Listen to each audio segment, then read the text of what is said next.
Hi, I'm Rachel and this is all the latest movie news from TheGOSS. Now, the Easter eggs have all been eaten. There's plenty to get your teeth into at the cinema this month. First up is House at the End of the Street, an edge-of-your-seat white-knuckle ride from British director Mark Tonderai.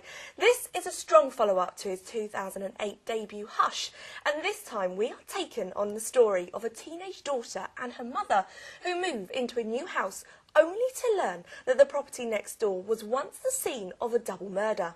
Intrigue, one presumes, increases when the daughter, played by the excellent Jennifer Lawrence, who mesmerised us with her performance in Winter's Bone, befriends a family member who survived the killings. Scary stuff. On a lighter note, just when you think producer Judd Apatow and his band of merry comics can't find another unexplored wrinkle in the fabric of the modern relationship, here comes the 5-year engagement. Scriptwriters Nicholas Stoller and Jason Segel re-team for this knockout comedy of misery, in which Segel plays Tom, whose relationship with fiancée Victoria, played by a brilliant Emily Blunt, and Rhys Evans puts in an appearance to add to the comedy mix. There's plenty of choice in the cinema this week, with something for everyone, whether it's action and adventure you're into or just a good old-fashioned fairy tale. First up is Mirror Mirror, which stars singer Phil Collins' daughter Lily as Snow White, a princess on the wrong end of her evil stepmother's temper. The Queen, who's played by Julia Roberts, has already disposed of the King and would be more than happy to get rid of the Princess too.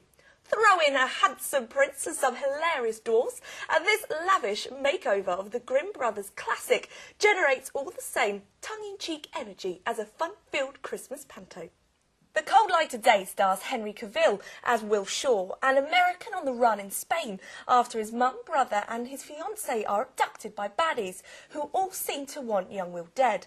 It's all about a briefcase which contains some important documents, and at least 2 groups of rogue factions are prepared to kill anyone in their way to secure it. Will's dad turns out to be none other than Bruce Willis, who adds a little bit of gritty class to the film, but only for the 10 minutes or so that he's in it.